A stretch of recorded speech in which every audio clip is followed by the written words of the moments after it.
Olá, tudo bem? Meu nome é Alex, sou pastor da Igreja CCM e você é super bem-vindo aqui no nosso momento devocional, esses vídeos pastorais que nós estamos produzindo com o propósito de prover encorajamento, manutenção e cuidado para a nossa igreja local e para todos aqueles que nos acompanham aí nas nossas redes sociais. O texto que eu quero ler junto com você hoje está em Mateus, então se você tem uma Bíblia perto de você aí, abra em Mateus no capítulo 6, do verso 16 em diante. Eu quero bater um papo com vocês aqui, nesses minutos que temos, a respeito do jejum. O texto diz o seguinte, são palavras de Jesus: quando jejuarem, não façam como os hipócritas que se esforçam para parecer tristes e desarrumados, a fim de que as pessoas percebam que estão jejuando. Eu lhes digo a verdade, eles não receberão outra recompensa além dessa. Mas quando jejuarem, penteiem o cabelo e lavem o rosto. Desse modo ninguém notará que estão jejuando, exceto seu pai, que sabe o que vocês fazem em segredo, e seu pai, que observa em segredo, os recompensará. Então, o assunto da nossa devocional, da nossa pastoral de hoje é jejum. Afinal de contas, pastor, o que é jejuar? Quero começar por aqui. Jejuar é ficar voluntariamente sem comida, tendo em vista algum propósito espiritual. Preste atenção nisso, que é muito importante. Jejuar não é simplesmente ficar sem comer, isso é dieta. Jejuar é ficar voluntariamente sem comer com um propósito espiritual. Então, o jejum bíblico tem sempre esse contexto, algum propósito espiritual por trás daquilo que está acontecendo. Outra coisa que eu quero mencionar a partir desse texto, preste atenção à expressão de Jesus, quando vocês jejuarem. Então está implícito no texto que existia, ou que existe em Jesus, ou quando ele estava ali no Sermão do Monte, conversando com seus discípulos, a expectativa de que eles, em algum momento da sua caminhada como discípulos, começassem a jejuar. Lá no capítulo 9 do livro de Mateus, aqui mesmo, a gente vai enxergar, a gente vai observar os fariseus questionando Jesus sobre a falta de jejum dos seus discípulos, e Jesus diz para os fariseus o seguinte: olha, enquanto o noivo está com eles, eles não jejuarão. Afinal de contas, a presença do noivo traz a ideia de um contexto de celebração e não de lamentação, como é a maioria dos contextos do jejum. Mas um dia o noivo lhe será tirado, Jesus disse. E a partir do momento em que o noivo for tirado, eles então jejuarão. Então há em Jesus a expectativa de que os seus discípulos jejuem. Então, se você é um discípulo de Jesus, é extremamente importante que a disciplina espiritual do jejum faça parte da sua vida. Tendo dito estas coisas, quero considerar mais algumas aqui com você nesse contexto do jejum, que eu acredito que são muito importantes para que você compreenda melhor o que significa isso. É claro que o assunto do jejum é muito extenso ao longo de toda a narrativa bíblica e nós não iremos esgotá-lo aqui num vídeo de 5, 6 minutos. Então vamos lá. Uma coisa que a gente deve considerar a respeito do jejum, tendo dito tudo o que já mencionamos até aqui, é que o jejum é um convite que nós fazemos para que o nosso corpo participe da nossa espiritualidade. Exatamente isso. Pastor, como que o corpo vai participar da espiritualidade? Através da fome, da consterção. E é interessante pensar no jejum, não num contexto de celebração, mas num contexto de lamento, porque através do jejum nós convidamos o nosso corpo a sentir a dor que está presente no nosso coração. Então, jejuar é você convidar o seu corpo a fazer parte da sua espiritualidade, é trazer o seu corpo, sabe, para esse contexto de adoração, de serviço e de louvor ao nosso Deus. Uma outra coisa importante sobre o jejum é que ele é individual. Você vai jejuar aí na sua casa, eu vou jejuar aqui na minha casa. Nós estamos aí em um contexto onde estão sendo feitas convocações constantes no meio da igreja para o jejum. O jejum, apesar de ser uma prática individual, ele não pode ser individualista. E é uma tentação que todos nós sofremos quando começamos a jejuar. O que é um jejum individualista? É um jejum que tem uma única preocupação: eu mesmo.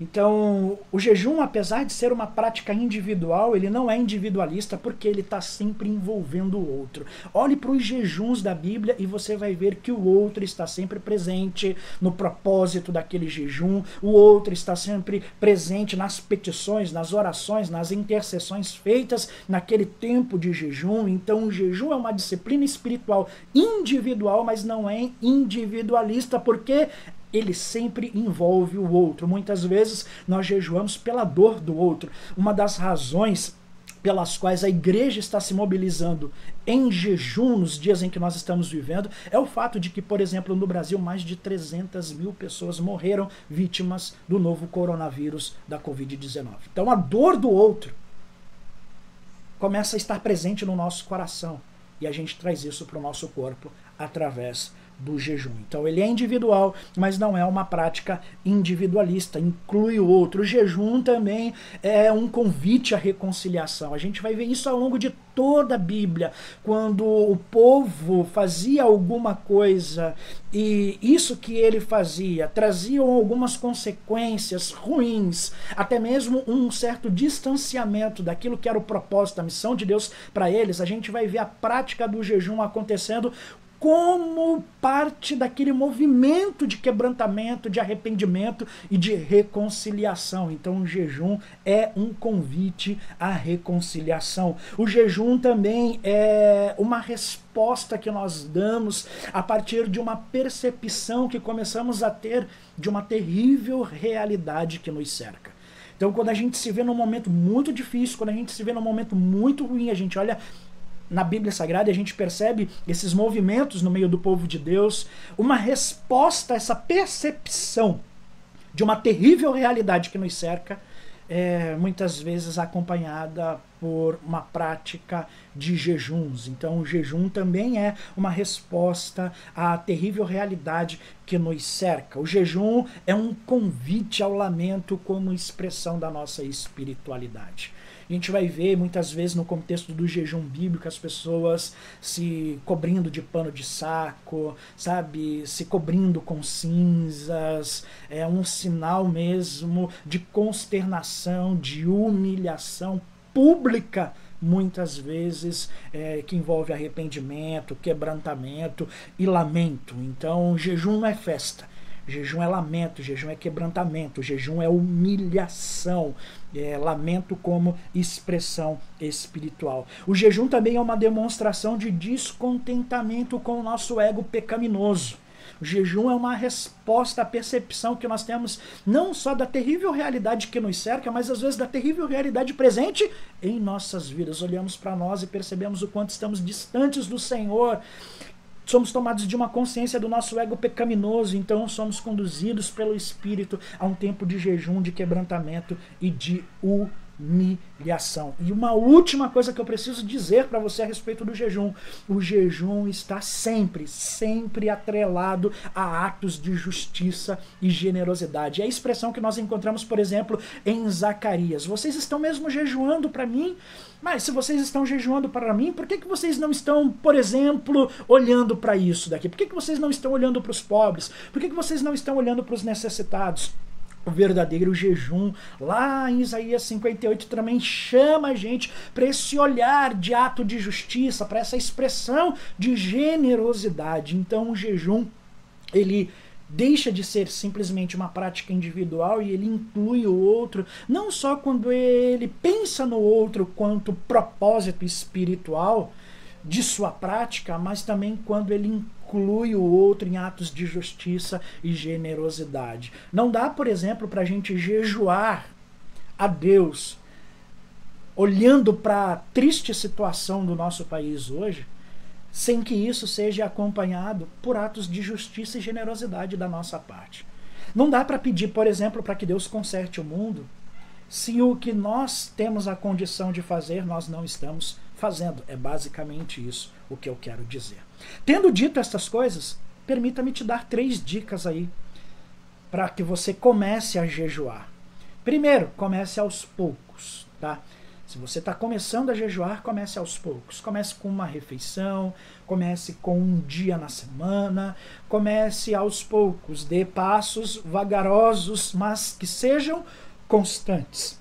Segunda dica, se você me permite, planeje, isso é muito importante. Planeje o que você irá fazer enquanto você estará jejuando. Lembre-se, jejum não é passar fome. Então, olha, eu vou estar jejuando esse período, das 8 horas da manhã até as 2 horas da tarde. Então, o que eu vou fazer nesse período?